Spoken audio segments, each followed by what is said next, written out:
So I just want to jump in real quick and get this off my chest. I have mentioned before that I am not really doing the draft process. I mean, I didn't at all really do the draft process this year. That's usually what I do. That's what this channel was built on. But in the last week and a half or so, I've been tapping back into just the conversation, just to get myself, ready. And so, anyway, there's a lot of discussion, obviously, about Jeremiah Love. And everybody's talking about where he would go, how high he should go, blah, blah. And I haven't watched his film. This ain't even really about him. But obviously, the conversation about taking a running back in the first round, high in the first round, that's been going on for years. And so, what I started to hear across sports media this offseason is a lot of people saying the phrase, a team that's not ready for a running back or ready for a running back. And if you are into, well, I'm assuming you're into sports media and football and NFL because you're listening to this. So you know that the phrase ready for a quarterback or rookie quarterback has become popular in the last 3 to 4 years. And, it's a pretty simple concept that you want to have a roster that is going to support the development and growth of the player. Now, as much as we've gotten away from the whole idea of the individual responsibility where whatever happens to the player's career is based just on them, we've moved away from that, but that is still how most fans and sports media talk. But we have started to, become more sensible, I guess.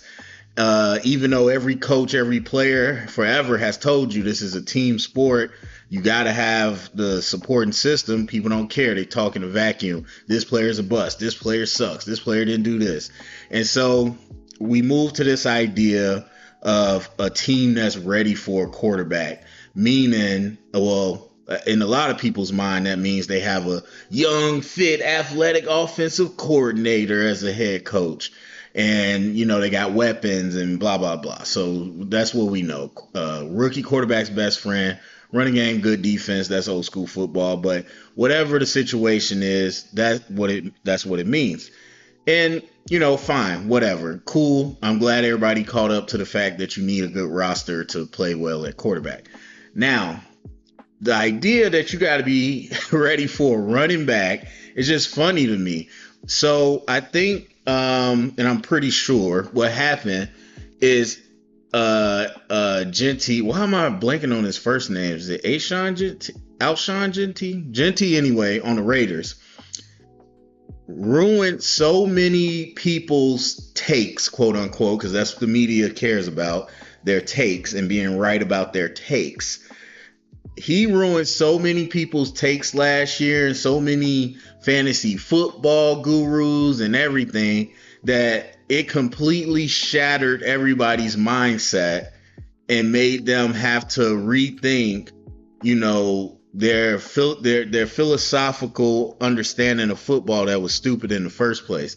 So now we're at a spot where it's like team has to be ready for a running back, which really just means the team has to have a good O-line. And I just don't understand why this has always been a hard concept. I do not, for the life of me, understand why this is so hard for people to grasp. Like, it's 2026. I've been covering the draft since '07. I started playing football in '05, my freshman year of football. That I've known this since then. How we just now get in here. And I get it. A lot of these former players and coaches and GMs get on TV trying to be a personality. But I just don't understand how the journal, quote unquote journalists, can sit next to these football players, talk to these football players all the time, and just not understand the most basic ideas of football. Even before I started playing football, I was a Madden fan, and like many of us, we played Madden. So back in the glory days, GameCube, what was that? '04? I can't remember. No, it was '05. No, Yeah, I think it was '05. Either way, you remember you create your player and it was fire back then. But either way, like franchise has been my thing. And you know what I would always do on franchise? Because I've been doing fantasy draft, I've always done that. You know what I do? And I do to this day? I get a really good O line. And guess what? My average running back can put up 1,000 yards or be in the middle of the league with his production. Or I get two running backs that are average and they put up, whatever.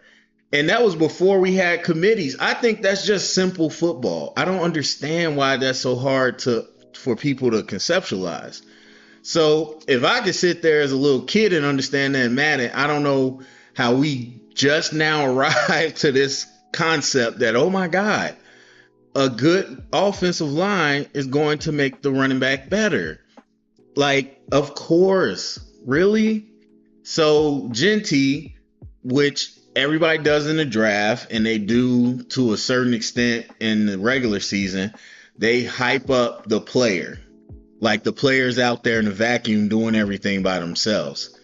And then again, like I said, once he goes out there and is nothing like what people thought it would be, it hurt their whole worldview, and now they had to reconsider. Now we're in a space of a team has to be ready for a running back. And I think on top of that, that people aren't talking about is Saquon Barkley. Saquon Barkley, I think, is the secondary reason for this shift in mindset, I guess, because we saw the uber production he put up with the Eagles 2 seasons ago. And then last season, he didn't really, have that same impact. Now, a lot of people speculate to the different reasons why.